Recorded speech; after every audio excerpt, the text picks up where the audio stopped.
So what do we need to do? Well, first of all, do we use tax relief? Do we use the travel and subsistence scheme? What is the impact likely to be if it's removed? And lots of end users are quite naive to these changes anyway, and quite naive to whether a travel and subsistence scheme is at use within their business. So it'll become a bit of a surprise probably on the 7th of April when someone bangs on the door and says, oh, we might need to look at the rates in respect of how much the workers are taking home because we're struggling to get people. You know, communicate with partners about planned changes post 6th of April. These are all straightforward and logical really. And really ensure that the partners that you work with are professional and compliant and are not putting your business at unnecessary risk. And we'll come on to look at why, by using an unprofessional agency or not necessarily understanding the compliance risks that are happening within your supply chain, you as a business may be in scope or may be affected by that.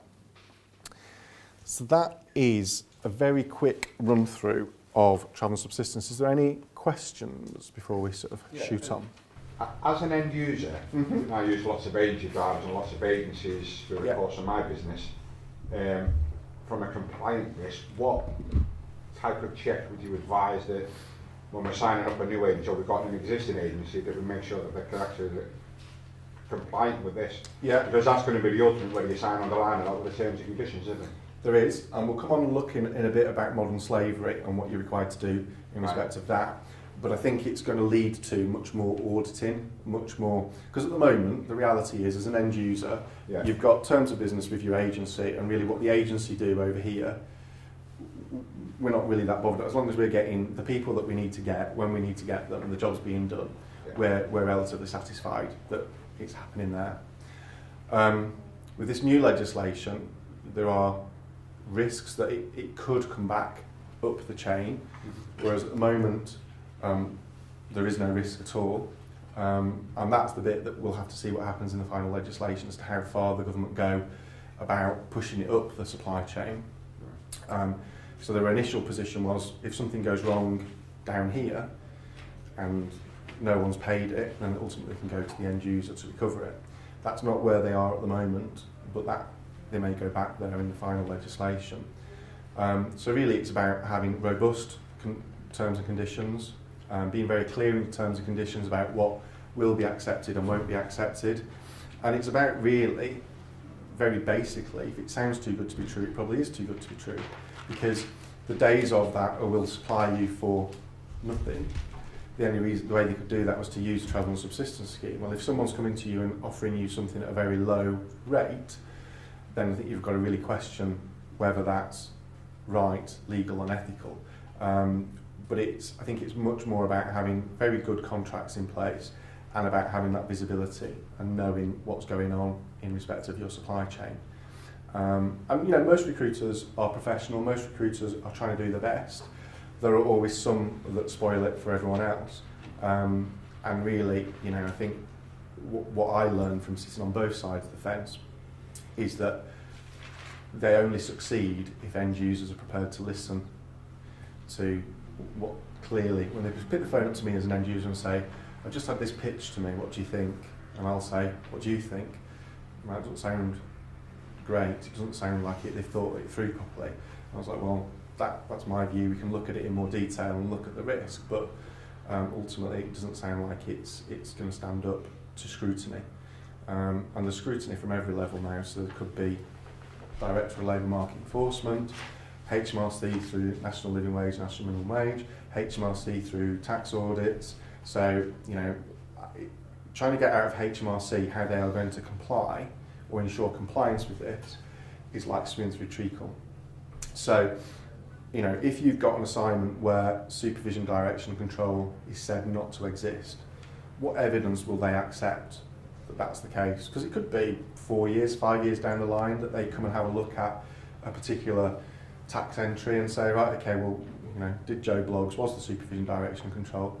Well, with the best will in the world, the contractor, the end user and the agency are not going to remember. All they're going to be able to go off is the audit trail, is the paperwork of, you know, what was discussed, what was agreed at the time. And providing that shows that there was no supervision, direction and control, then they're entitled to claim travel and subsistence. And have they really got the resources to be looking at every individual assignment? I don't think so. But I suppose from a driver point of view, he is always under direction and control. well, this is the big one with drivers, is that for a long time we've worked on limited company contractors, and for a long time my view's been that, well, I don't think that's necessarily correct if you did the IR35 business entity test, because the very start of this in the 1970s was a HGV driver at Castle Cement. So it was a guy that was driving a sort of concrete lorry, and that was the same thing. He was wearing Castle uniform, he was driving a Castle rig. He was told, especially because he had concrete, he was told where he had to be, when he had to be. He was on a really tight time scale of where he needed to go, which in reality is how most HGV drivers work these days, because that's what it is. Now you've got GPS systems supplied by the haulage company or the 3PL or the end user, whoever they're working for there. The plots, the routes will be plotted out. So I don't see what there is about a haulage, a driver, a HGV driver, that makes them self-employed. Now, there could be some circumstances where, yes, they are self-employed, but in the vast majority of cases, I'd question. Now, at the moment, it didn't really matter, but going forward, it will, because if they're starting to claim, certainly from Encore's perspective, it will matter, because if they're trying to claim travel and subsistence costs that they're not entitled to, then potentially the liability sits with Encore the way things are drafted at the moment. So you need to partner with professional suppliers to make sure that that's being dealt with, because it happened. I won't say who they are, but there's a certain umbrella company that was running one of these PSC models and flat rate VAT, which has been quite common in drivers. And just before Christmas, I think it was about 15 that I know of, drivers all got a notice of underpayment for VAT, because the umbrella had basically been saying, well, the haulage contractors, so therefore 11% flat rate VAT applies to them, so they're charging 20%, they're paying HMRC 11%, and HMRC came along and said, no, sorry, they're not haulage contractors at all, they are temporary drivers, so they should have been accounting at the full 20% rate, or not using the flat rate. If they use the flat rate, then it should have been the default 14.5%. There were underpayment notices issued to those drivers between £5,000 and £15,000. What happened was they went to the end user and said, I'm not happy about this. I've been, you're using this agency, using this umbrella. As far as I'm concerned, I've been having all my tax and national insurance deducted at source.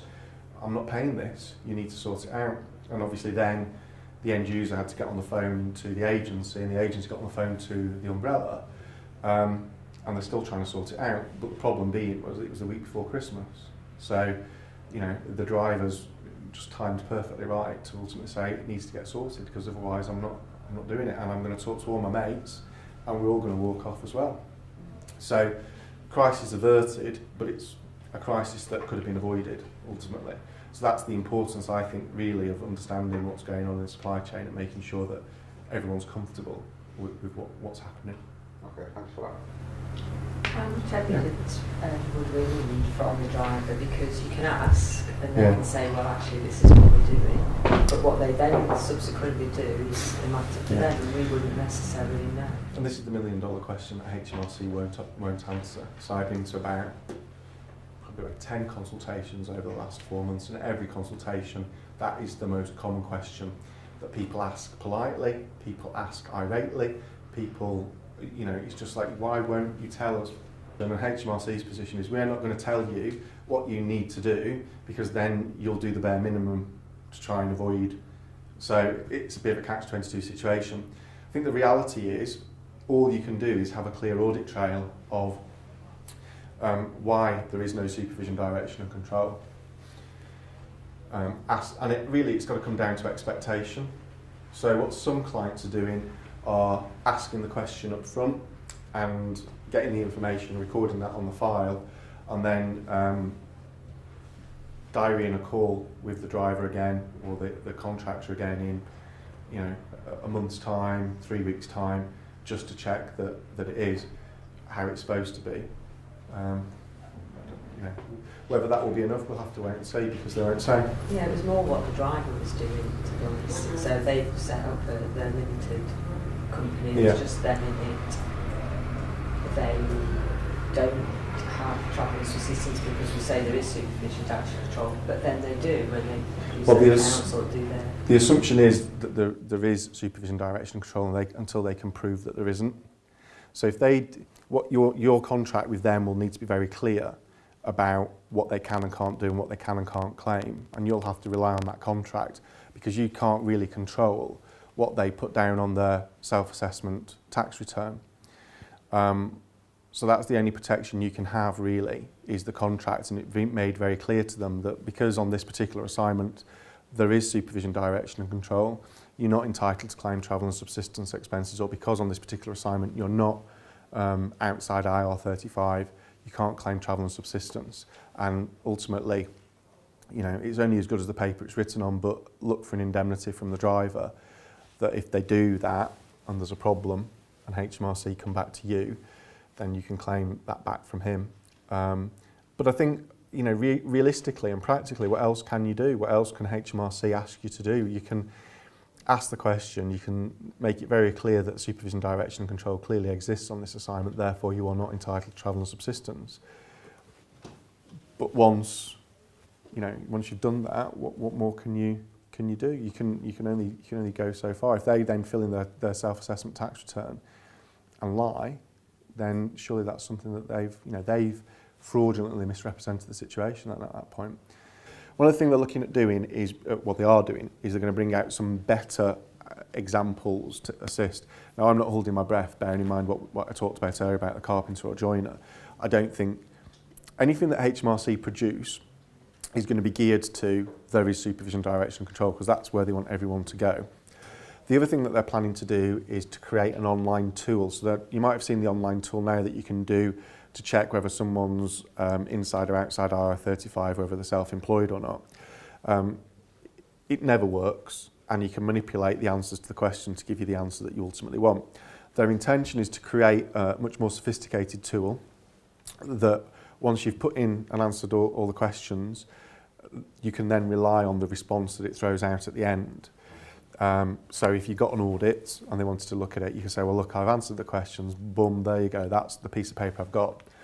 My problem with that is that as an employment lawyer that's done status for sort of 20 odd years, it blows my mind trying to think of a test that you could do that would apply to everyone, from a driver through to, you know, an IT consultant. Never mind then the whole government IT project behind it that would deliver it. They've gone quite quiet on it recently. And I suspect even if it did work, again, it would be geared to anything with a slight element of doubt, there is supervision, direction and control. Couldn't you, just think out of the box here, couldn't you claw back and make that direction and control robust by ensuring that every driver on a temporary contract has the same driver's user handbook that we provide our own full-time employees, which tells them exactly what their instructions to do, and if they were to deviate from anything on that, what they would need to do? Would a wording I'm just trying to think of trying to keep this compliance side of life on it, is to ensure that providing it's written down and the temporary worker has sight of that and he's signing that book and he's saying, yes, I understand what my duties are for today. I understand that if I need to change anything, I let people know so that they can then ultimately make the decision, yes, no, whatever. You're still keeping in control of that driver and he's not left alone of his own devices. Mm-hmm. But that would be, because it's quite a wide test, that's the problem. So it's not only is supervision, direction and control in existence, but does the right of supervision, direction and control exist? And I mean, it might work, but it would depend on the circumstance. And I think this is the part of the problem, because it'll vary from assignment to assignment. Now, it may be that you cluster your guys together and actually you can work out a solution that works for them all. But I would unfortunately say I think you've got to work on the basis that there will be supervision, direction and control, unless they are. Because in HMRC's world with drivers, unless they are a haulage contractor, they're not really interested. As far as they're concerned, everyone else in that sector is under supervision, direction and control. I think that's a bit simplistic, but it needs to be challenged, and it's whether anyone wants to be the person to ultimately challenge that and be the first one to challenge it. But that is their view very much in the consultation. They've stated that as far as they're concerned, unless you are a haulage contractor, which is probably where the comment came from in respect of owning your own sort of rig and vehicle, then as far as they're concerned, then there would be under supervision, direction, control. Some clients have done some weird and wonderful things around leasing, entering into a lease arrangement with regards to the truck, and then looking at the fuel costs and various things like that. You know, commercially, is it worthwhile? I don't need to have to speak to them, but it seems to be a lot of work. I'm not entirely convinced that the benefits there to be gained, really. But that's one thing that some have done and looked at, and others have looked at this sort of limited company PSC model with the flat rate VAT. So all the tax and national insurance gets deducted as if they were employees, but they're benefiting from the use of the flat rate VAT. But again, I don't see that a long-term future in that either, because they're looking at the flat rate VAT and whether that's being used correctly. So yeah, I think it's a difficult one. And that there's haulage, IT, engineering, construction, and education is what they're looking to bring out, the new guides that they're preparing at the moment.